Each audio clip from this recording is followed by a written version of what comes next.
lead right. Let's not mislead the younger generation. Mr. Liu, do you Let's know not the look cost at it of like a bag of everybody is rice wrong. in the market? I have a younger friend here who says they are going to use this. Dr. Liu, I'm asking you a question. Do you know the cost of a bag of rice in the market? One particular part do you go to the market? Law that you want changed now.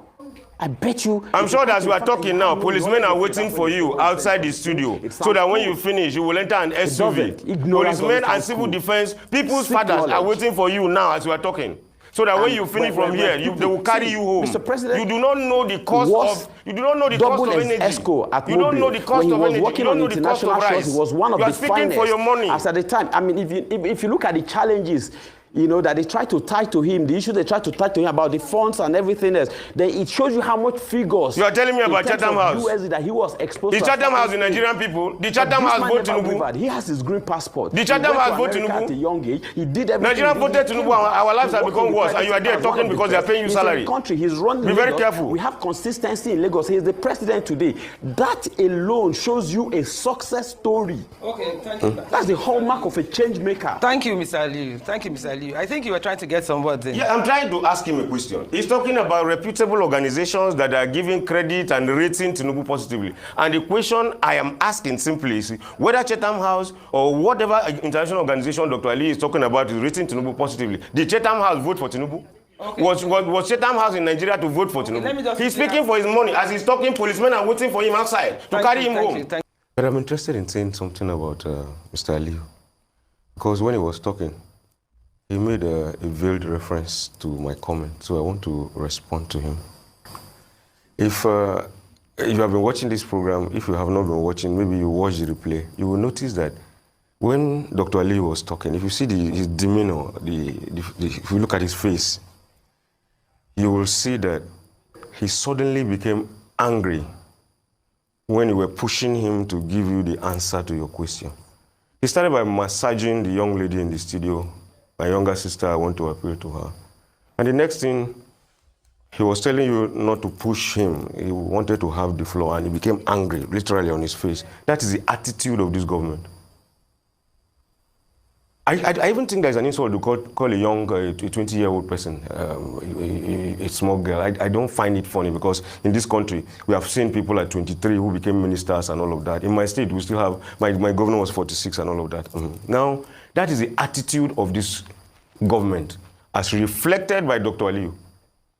In that brief 2-3 minutes, that is the attitude of this government. He was wondering that activists, people say they are activists. You are angry with the military. You are angry with people from 1999 till now. The truth is that have the ideals of June 12 been fulfilled? Have the ideals of the democracy, which we carry placard for, have they been fulfilled? The answer is no. But these people, the moment they give them power, imagine that a Dr. Aliu has power, and I have the capacity to ask him questions. In 2 minutes, look at the annoyance. If he had a litany of policemen and soldiers, he will move them against me. That is exactly what Nigeria has been doing under this government. Have you also noticed that almost every prominent saboteur, economic saboteur, and murderers, mass murderers in Nigeria, from the north to the, maybe the southeast is still the only region that is isolated now, to the south-south, where I come from, they have all been compensated with either federal government contracts, Tantita in particular. Some of them have been made traditional rulers. They have been given thrones. These are tenures that will never end until dead. Government officials are patronizing mass murderers and economic saboteurs and turning them to strongholds in this country. And those of us who are asking for change, just make one line, they come and arrest you. I was arrested and charged for treason for saying that my former governor mismanaged 500 million naira meant for a microfinance bank that is still not working till today.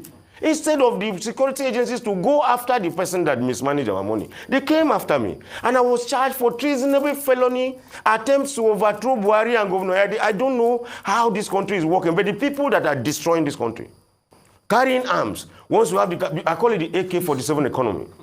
They are moving on with it. Once you have the capacity to kill in mass, after 1 or 2 years, they'll call you, negotiate with you. Either give you a traditional throne, or give you a contract to go and secure some federal government assets, or make you so prominent, fund you with so much money. As a matter of fact, there's a bandit leader in Zamfara State that was declared wanted. The day he came outside to collect an award, he was surrounded by policemen, And the local government chairman was seated there in the occasion, a man that had been declared wanted by the Nigerian army and by the Nigerian police. That is how this country is functioning. And they come to talk about this our movement. Dr. Ali said something there that there's no country that has all its problems solved. And I agree with him absolutely. But what I'm saying is that our target we may not be able to eventually stop corruption.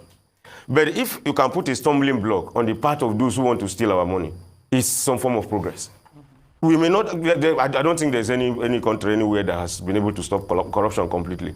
But what we can do is continue to mobilize ourselves to put stumbling blocks on the part of those who want to steal. Let them know that if you steal, there will be some form of consequences. You may not go to jail in Nigeria because if you steal enough, it's only poor people that go to jail in Nigeria. I've been to jail, it's only poor people that are there.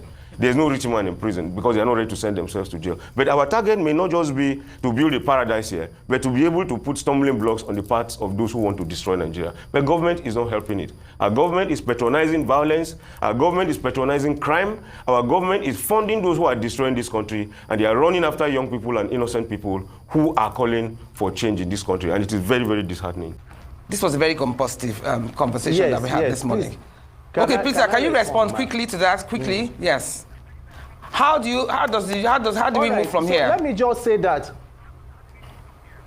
we will move from here by changing this narrative and building a system that can hold people accountable. And I take exception to the words of Doctor describing someone and something that I said as, being ignorant. You see, this grandstanding and high-handedness by the ruling party will take them nowhere. And that is why Nigeria is failing and is becoming a failed state under their watch. Because the only institutions or systems that are working in Nigeria is corruption and criminality. And also the statement that there are traits on this platform to corner people to asking questions. Arise News is one of the leading journalism houses that is trying to hold leaders accountable.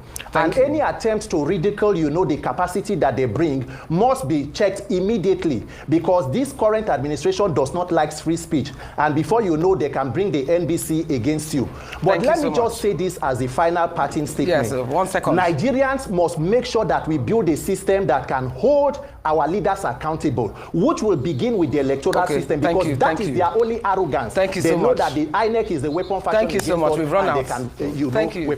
Unfortunately, we've run out. Change is never born from silence, and history has proven that when people rise and demand better, nations are forced to listen. The days of quiet sufferings are over. Nigerians are awake, their voices are loud, and their frustrations can no longer be ignored. Thank you so much for being with me here on Perspective. And I keep saying, life is a learning club. See you next week. God bless. Sheyi Tinubu, see, I rather you just keep mute, just shut up, don't they talk again, than for you to come and come and praise your father. The truth be saying, your family, you guys are too power drunk. You guys are just too power drunk. Now, our family will foresee first son of Nigeria. Now, our family will foresee first daughter of Nigeria. As in the power drunk, una power drunk, I know if you compare them. Not be una be first, not be your father be the first president of Nigeria. And funny enough, the president not be even in your own. He ring election. You yourself, say your father no win election.